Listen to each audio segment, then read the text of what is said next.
Comrade ఒగ్గు మల్లన్నకు మన party CPI ML new democracy Yadadri Bhuvanagiri జిల్లా committee తరఫున విప్లవ అభినందన తెలియజేస్తున్నాను. జోహార్లు తెలియజేస్తూ కామ్రేడ్స్ మాట్లాడారు.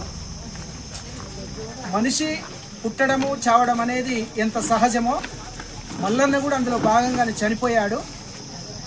మల్లన్న చివరి వరకు ఈ పార్టీలో కొనసాగడం అనేది అసాధారణమైనటువంటి విషయం.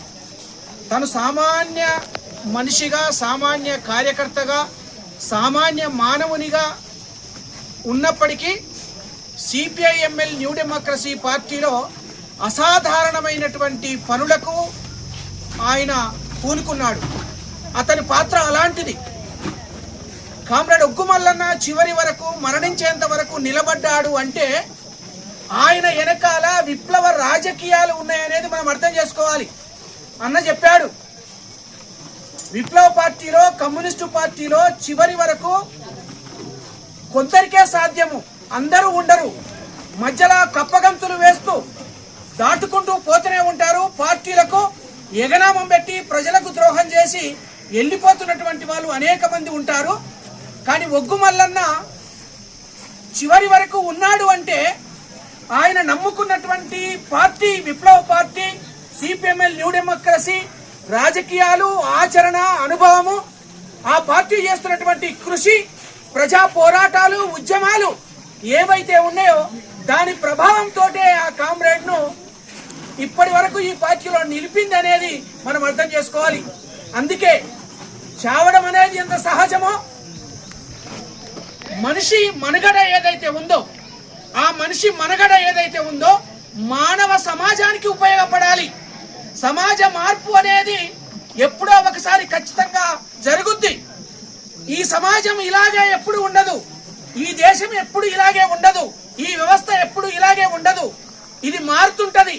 కాబట్టి ఒగ్గు మల్లన్న ఆశించినటువంటి నూతన ప్రజాస్వామిక విప్లవం ఏదైతే ఉందో, ప్రస్తుతం ఉన్నటువంటి వ్యవస్థను కూల్చి, దోపిడీ వ్యవస్థను కూల్చి దాని స్థానంలో ఒక నూతన ప్రజాస్వామిక విప్లవం ఏదైతే ఉందో, అది సాయుధ తిరుగుబాటు ఏదైతే ఉందో, దీర్ఘకాలిక ప్రజాయుద్ధ సాయుధ పోరాటం ఏదైతే ఉందో, ఆ పోరాటంలో మనం వ్యవస్థ మారుద్ది. ఆ వ్యవస్థ మారినప్పుడు మాత్రమే కామ్రేడు ఒగ్గు మల్లన్న ఎంచుకున్నటువంటి రాజకీయ లక్ష్యం అనేది సాకారమవుతుందని మనం అర్థం చేసుకోవాలి. ఆ వైపుగా మనమందరము CPI ML new democracy party దేశవ్యాప్తంగా చేస్తున్నటువంటి కార్యక్రమాలు ఏవైతే ఉన్నాయో, పిలుపులు ఏవైతే ఉన్నాయో, అలాంటి పిలుపులలో కామ్రేడు ఒగ్గు మల్లన్న తన శక్తి మేరకు పాల్గొన్నాడు. పార్టీని సొంత కుటుంబంలాగా, సొంత కన్నబిడ్డలాగా ఎక్కువగా ప్రేమించాడు కనుకనే ఆ కామ్రేడు ఇప్పటి వరకు కొనసాగాడు. ఆ వైపుగా కామ్రేడు ఒగ్గు మల్లన్న ఆశించినటువంటి లక్ష్యము, ఆశయాన్ని నెరవేర్తాం.